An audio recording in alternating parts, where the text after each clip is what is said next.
तो ये है चैप्टर 1 पावर शेयरिंग। सर आप डेमोक्रेटिक पॉलिटिक्स किताब उठाएंगे और इस वीडियो में हम जो है इसे वर्ड टू वर्ड कवर करने वाले हैं।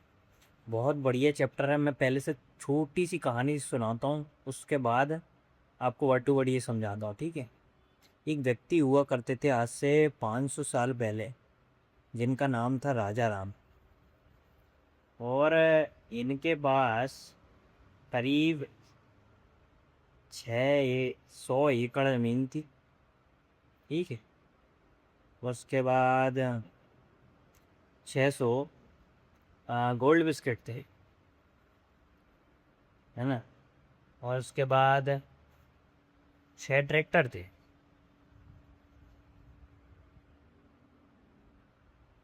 और उसके बाद जैसे जैसे इनकी आगे गई तो उनके भैया बच्चे हुए सर, करीब 6 लड़के हुए। और एक समय ऐसा आया कि भाई जायदाद बंटनी थी, तो भैया 6 ट्रैक्टर बट गए एक एक 6 लड़कों में, ठीक है ना, 1 ईच। ऐसे ही 600 एकड़ की जो प्रॉपर्टी थी वो भी 100 एकड़ चली गई, 1 ईच, ठीक है। और गोल्ड बिस्किट थे वो भी 100 जो है हर एक को मिल गए, ठीक है। लेकिन इसके अलावा भी जो है ना, इनके पास 10 प्लॉट हुआ करते थे। अब इसका समझ में नहीं आया कि 6 लोगों में 10 प्लॉट का बंटवारा कैसे हो, ठीक है। तो जहाँ जहाँ ये शांति से बंटवारा हो गया वहाँ तो भैया सब ओके ओके रहा। लेकिन जहाँ शांति से बंटवारा नहीं हुआ, जैसे ये 10 प्लॉट थे, यहाँ पर सर कॉन्फ्लिक्ट चालू हो गया। क्या? कॉन्फ्लिक्ट चालू हो गया। और यही बात अब हम यहाँ पढ़ने वाले कि जब पावर शेयरिंग बढ़िया से होती है, ओके ओके होती है, सभी के मतों को ध्यान में रख के होती है, तो फिर सब ठीक रहता है। लेकिन अगर पावर शेयरिंग सही से ना हो पाए, समझ में ना आए कि कैसे होना चाहिए, तो सर जो पहुंच जाता है उसे आप कॉन्फ्लिक्ट कहते हैं। उम्मीद है आपको ये सब समझ में आया हो। चलिए फिर इसके आगे चलते हैं।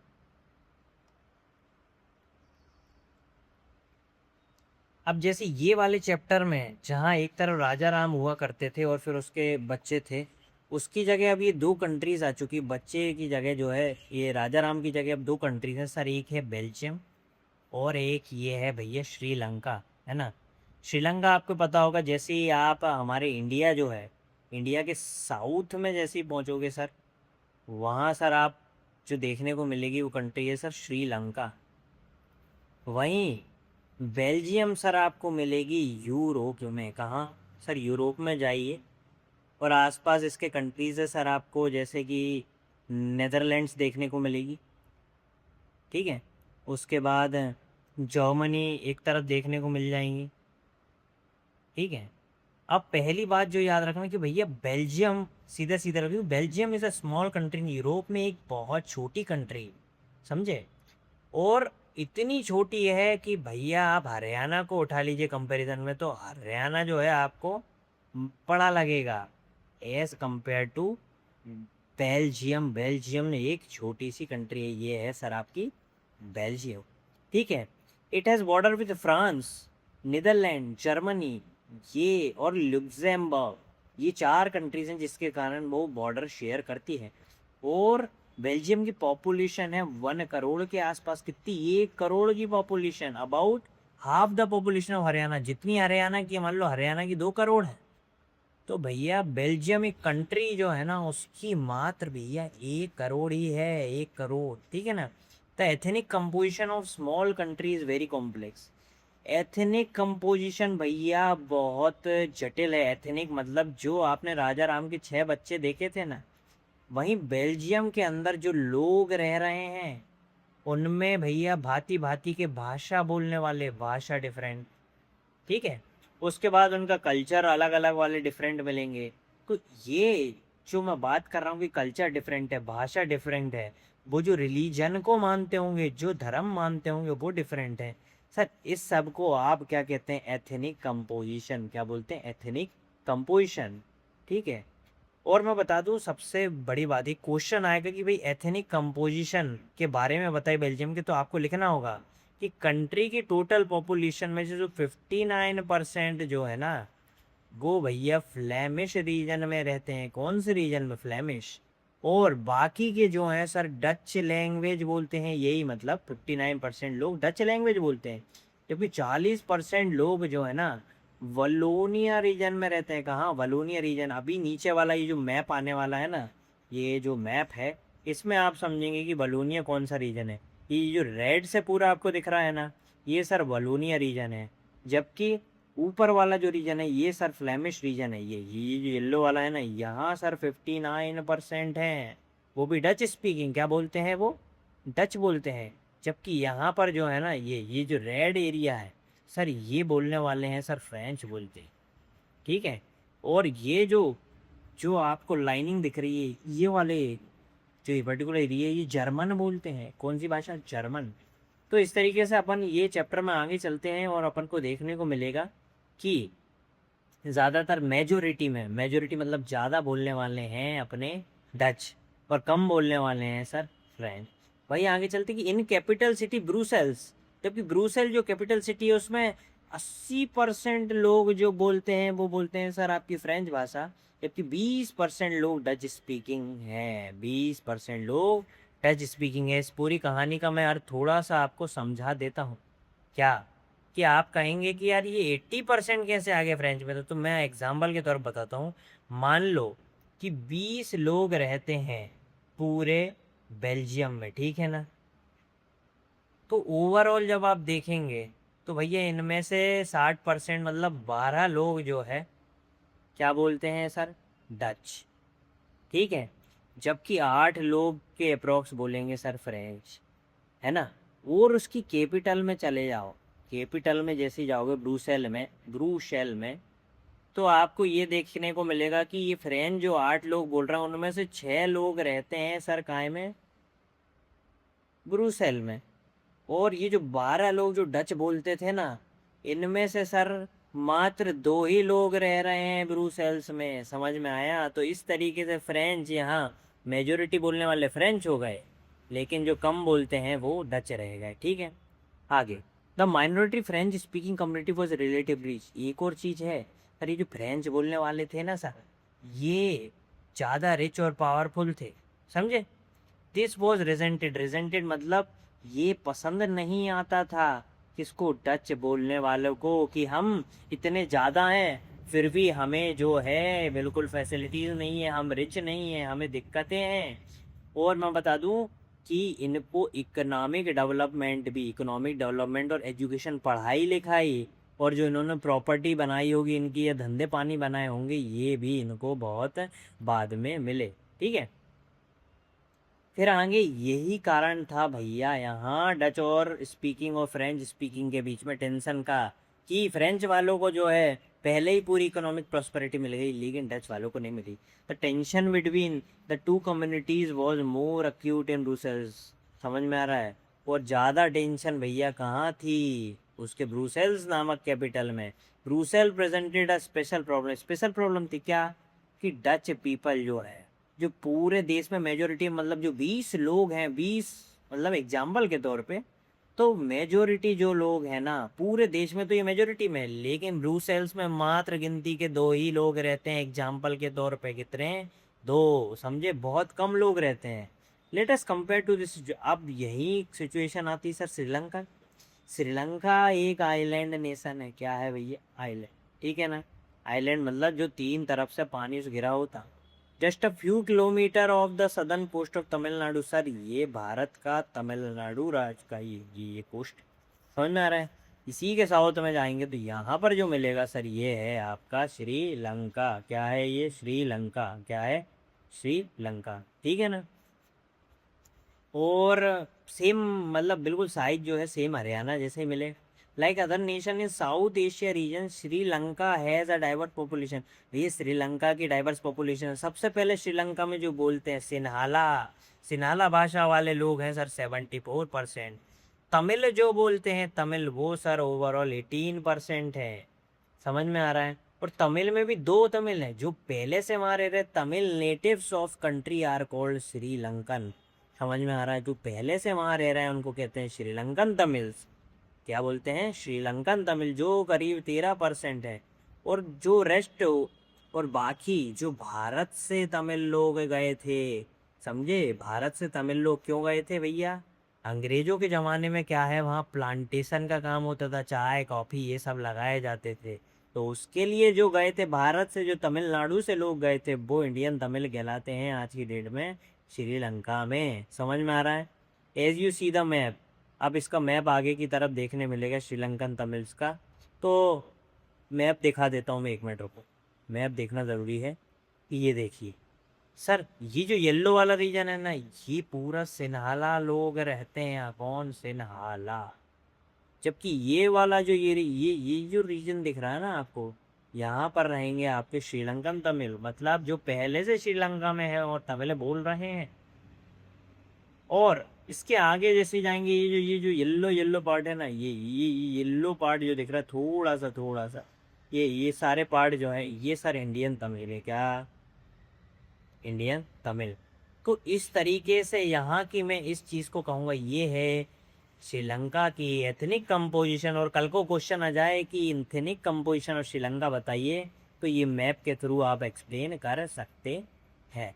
ठीक है, आगे देखिए कि श्रीलंकन तमिल्स जो है कंसंट्रेटेड है नॉर्थ में। अभी मैंने बताया था कि नॉर्थ का जो एरिया है वो श्रीलंकन तमिल का है, और थोड़े बहुत ईस्ट में भी रहते हैं। सिनाला स्पीकिंग तो भैया मैं बता दूं, वो क्या मानते हैं, बुद्धिस्ट, बुद्धिज्म को मानते हैं। While most of the Tamils are Hindus और मुस्लिम, और तमिल जो जनरली हैं वो ज़्यादातर हिंदू या मुस्लिम देखने को मिलते हैं। There are about 7% Christian. कितने क्रिश्चियन हैं अपने? 7% क्रिश्चियन हैं, जो बोलते हैं तमिल भी और सिन्हाला भी बोल लेते हैं। Just imagine what could happen in situation like in Belgium, the Dutch community could take advantage of numeric majority. मतलब ऐसा हो सकता है ना कि डच मेजोरिटी में है, ज़्यादा में है, मेजोरिटी में है कौन, डच। तो हो सकता है कि वो पूरा बेनिफिट ले लें, बोले कि नहीं फ्रेंच वालों को जो है कोई भी बेनिफिट नहीं देंगे, जॉब नहीं देंगे, समझे, उसके बाद उन्हें उनका रिलीजन मानने नहीं देंगे, ऐसा भी हो सकता है कि नहीं। And force it will on, French पे वो कर सकते हैं, जर्मन वालों को बोलने ना दे, ठीक है ना। This would push to conflict, और इसके कारण वहाँ कॉन्फ्लिक्ट हो सकता है, समझे। This could lead to very messy partition of country, और इसके कारण जो बेल्जियम जो बटेगी लोगों में, जिसको कटाई छटाई होगी या उसको 2 पार्ट्स में जो बांटा जाएगा, वो बिल्कुल भी सही नहीं होगा, नॉट राइट भैया, सही हो ही नहीं सकता। Both sides would claim control over Brussels, दोनों चाहेंगे कि उनको कैपिटल ब्रुसेल्स मिले, क्योंकि श्रीलंका सिनाला कम्युनिटी इंजॉयड एवन बिगर मेजोरिटी। श्रीलंका में तो भैया मेजोरिटी में बहुत ज़्यादा श्रीलंका मेजोरिटी देखेंगे, श्रीलंका में एसएल लिख रहा हूँ मैं, ठीक है ना जी। And could impose it will on entire country, और पूरा अपने हिसाब से पूरा राज्य चलाती है। और यही चीज़ें अब पढ़ने वाले की किसने कैसे अपनी कंट्री में बदलाव लेके आया ताकि वहाँ कुछ कॉन्फ्लिक्ट ना हो, ठीक है। तो सबसे पहला टॉपिक जो पढ़ने में यहाँ आने वाला है वो है सब मेजोरिटेरियनिज्म इन श्रीलंका। कि जो मेजोरिटेरियनिज्म है, मतलब अपनी मनमानी जो उन्होंने चलाई है, मेजोरिटेरियनिज्म मतलब ये होता है कि मेजोरिटी वाले मतलब जैसे यहाँ सिनाला हैं, अपनी ही अपनी चलाएं, और वो डिसरिस्पेक्ट करें किसको, इंटरेस्ट ऑफ माइनॉरिटी। मतलब जो कम है ना जो संख्या में लोग, इंटरेस्ट ऑफ माइनॉरिटीज़ को वो ध्यान ना दें। समझ में आया? तो मेजोरिटेरियनिज्म भैया कैसे हुआ अब देखो आप। तो श्रीलंका मैं बता दूं, व्हेन इट गॉट इंडिपेंडेंट 1948 में सारे ये इंडिपेंडेंट हो चुका था। The leader of Sinhala community sought to secure dominance over government. जैसे ही आज़ादी हुई तो सिनाला ज़्यादा थे नंबर्स में, तो भैया इन्होंने पूरा कब्जा ले लिया गवर्नमेंट का कि हम गवर्नमेंट चलाएंगे और हमारे हिसाब से पॉलिसी बनाई जाएगी। As a result democratic elected government adopted series of majoritarian measure. तो जो वहाँ पर गवर्नमेंट भी चुन के आई थी, उन्होंने मेजोरिटेरियन मेजर ले लिए, मतलब जो सिन्हाला को मैक्सिमम सपोर्ट दे, किसको, सिन्हाला को मैक्सिमम सपोर्ट आए जिनका, तो ऐसे मेजोरिटेरियन मेजर्स ले लिए टू स्टेब्लिश सिन्हाला सुप्रीमेसी, ठीक है ना। फिर 1956 में क्या किया भैया, पहला स्टेप देख लो क्या करने वाले हैं, कि एक्ट पास कर दिया और बोला कि Sinhala is the only official language, कि देश के जो भी कोर्ट के काम होंगे, पुलिस के काम होंगे, जो भी ऑफिशियल काम होंगे, ऑफिस में काम होंगे, उस पे भैया सिन्हाला भाषा ही बोली जाएगी। और इसी तरीके से डिसरिगार्डिंग तमिल, मतलब तमिल को कोई भाव तक नहीं दिया, ठीक है ना। और the government follow preferential policy, government ने भी फॉलो की सर आपकी क्या प्रेफरेंशियल पॉलिसी, मतलब प्रेफरेंस दिया गया कि सिन्हाला जो एप्लीकेंट सिन्हाला बोलने वाले को ही यूनिवर्सिटी में एडमिशन दिया जाएगा, गवर्नमेंट जॉब दी जाएगी। और एक नया कॉन्स्टिट्यूशन बना दिया जिसमें लिख दिया कि अ न्यू कॉन्स्टिट्यूशन स्टिपुलेटेड, मतलब बनाया गया that state shell protect and foster Buddhism, की प्रोटेक्ट करेगा और बुद्धिज्म को बढ़ावा देगा, अलग अलग चीज़ों के थ्रू बुद्ध ही माने जाएंगे। All this government measure coming one after the other, ये जो गवर्नमेंट मेजर एक के बाद एक आ रहे थे ना ग्रेजुअली, ये भैया फीलिंग दे गए एलिनेशन की। एलिनेशन मतलब अलग से अलग अलग होने लगे तमिल लोग, एक गुस्सा डेवलप होने लगा among the Sri Lankan Tamil. They felt that none of the major political parties led by Buddhist leader was sensitive, और उनको ये महसूस होने लगा, ये अब तुम्हें इम्पैक्ट दिख रहे हैं कि उन पे इम्पैक्ट क्या हुआ जब ऐसे सब मेजर लिए। किन पे इम्पैक्ट सर? अपने तमिल लोगों पे क्या इम्पैक्ट हुआ, तमिल लोगों पे इम्पैक्ट आखिर क्या हुआ, समझे। ये तो ये क्या थे, स्टेप्स टेकन बाय सिन्हाला थे, स्टेप्स टेकन बाय सिन्हाल, समझे, स्टेप्स टेकन बाय सिन्हाला। जबकि यह है इम्पैक्ट कि उन्हें फील होने लगा कि कोई भी मेजर पॉलिटिकल पार्टी जो है, जो सिन्हाला लीडर की है, वो सेंसिटिव नहीं है। किसके प्रति सेंसिटिव नहीं है सर? लैंग्वेज और कल्चर के प्रति। किनके? तमिल्स के लैंग्वेज और कल्चर के प्रति, समझे। उनको महसूस होने लगा कि हमारा लैंग्वेज और कल्चर नकारा जा रहा है। They felt the constitution and the government policy denied equal political rights, कि हमें पॉलिटिक्स में इक्वल राइट्स नहीं दी गई, हमें प्रॉपर वोटिंग राइट्स नहीं दी गई, discriminated against them in getting jobs and opportunities नहीं दी गई, डिस्क्रिमिनेशन हुआ, भेदभाव हुआ। एंड इग्नोर्ड देयर इंटरेस्ट, और इंटरेस्ट को भी इग्नोर किया गया, उनके इंटरेस्ट को भी इग्नोर किया गया। तो ये सब इशू वहाँ पर देखने को मिला। बाकी मेजोरिटेरियन की हम एक बार ये डेफिनेशन देख लेते हैं। It is a believe that majority community should be able to rule a country, की मेजोरिटी कम्युनिटी रूल कर सके कंट्री को, विच एवर भी, जिस तरीके से भी वो चाहे, बिना ध्यान दिए विशेज और नीड्स ऑफ माइनॉरिटी, की विश और नीड को ध्यान नहीं रखा जाएगा।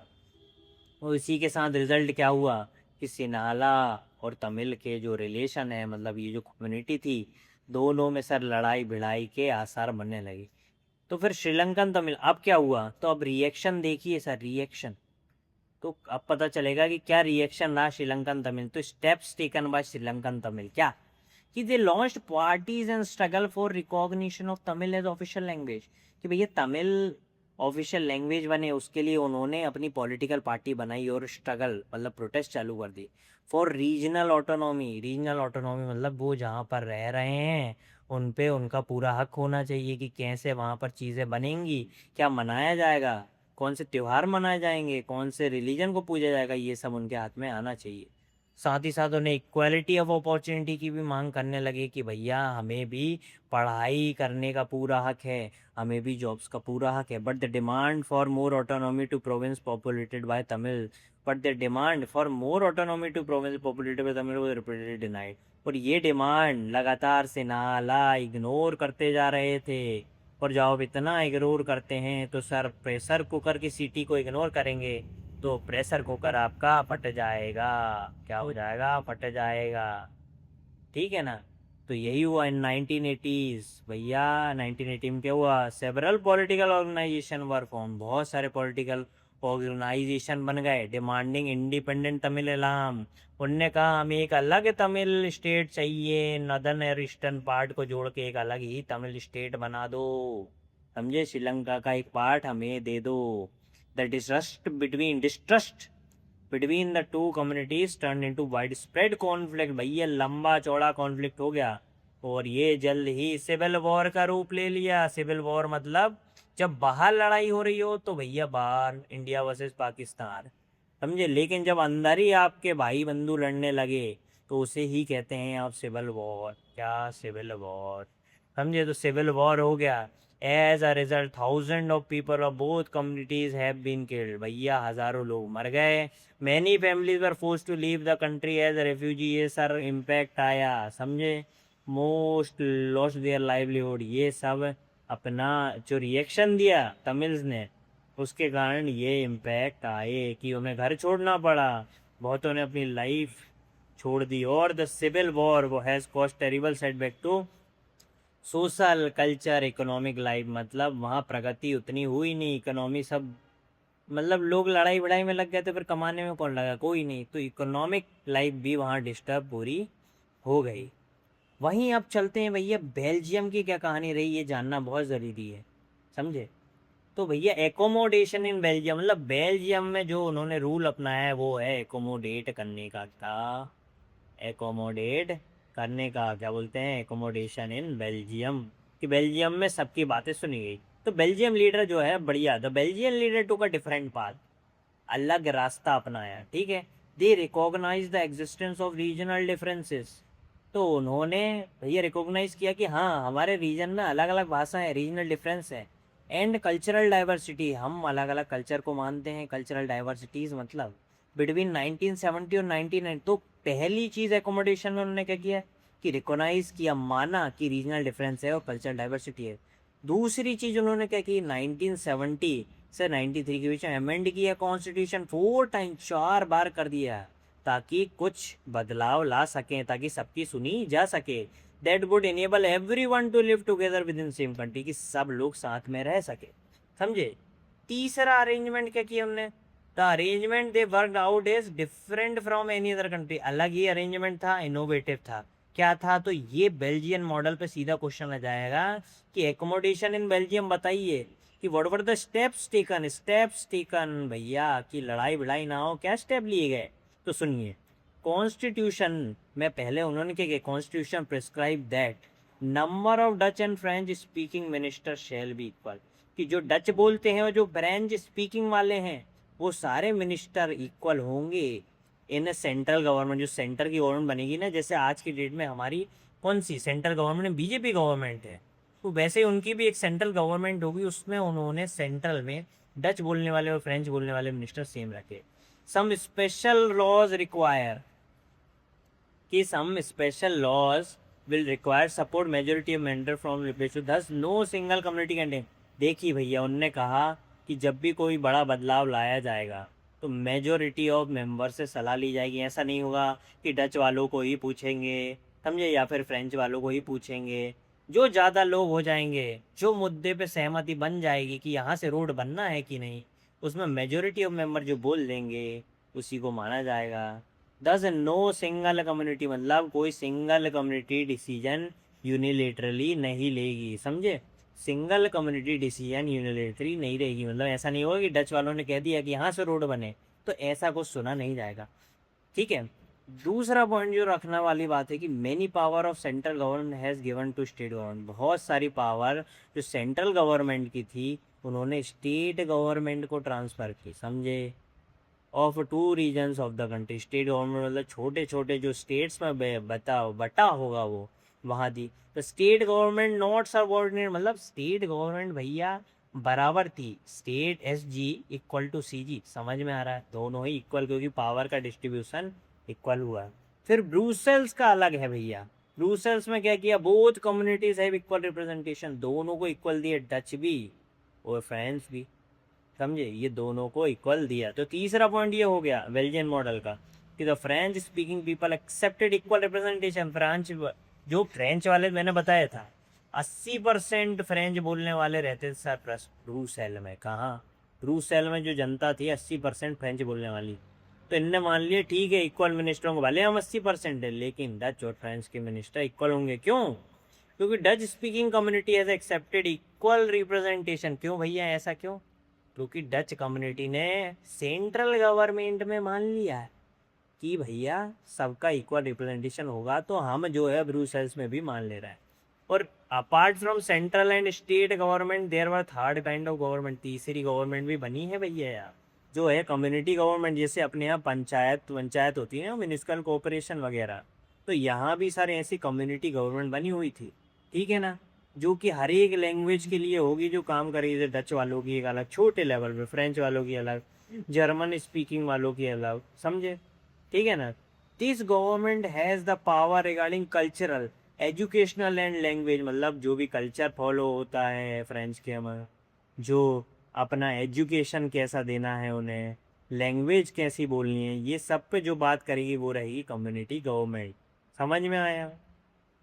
तो आपको ये सब चीज़ें बेल्जियन मॉडल थोड़ा कॉम्प्लिकेटेड लगेगा, और था भी वो complicated, it's indeed complicated, but this arrangement work well, बहुत बढ़िया काम किया थी। Have to avoid civic strike, मतलब लड़ाई भिड़ाई नहीं हुई between two major communities and a possible division of country on linguistic lines. समझे कि भाषा के आधार पे लिंग्विस्टिक लाइंस पे वो बटी नहीं। When many countries of Europe came together, भैया बहुत सारी कंट्रीज जब यूरोप की came together to form the European Union, Brussels was chosen as it headquarter. तो बाद में आप पढ़ोगे यूरोपियन यूनियन, यूरोपियन यूनियन भैया सिंपल शब्दों में मैं बोलूँ, यूरोप की सारी कंट्रीज ने जब ग्रुप बना के एक पॉलिसी बनाना शुरू किया कि भाई हम क्या धंधे करेंगे, हम मतलब किन से ट्रेड करेंगे, समझे, हम क्या पॉलिसीज़ अपनाएंगे, ये यूरोपियन यूनियन हो गई। तो इसका हेडक्वार्टर भी सर ब्रुसेल्स बना। इतनी अच्छी व्यवस्था रही है। तो इसी के साथ भैया अपना यहाँ पार्ट 1 एंड होता है। वो मिलते हैं पार्ट 2 में फिर।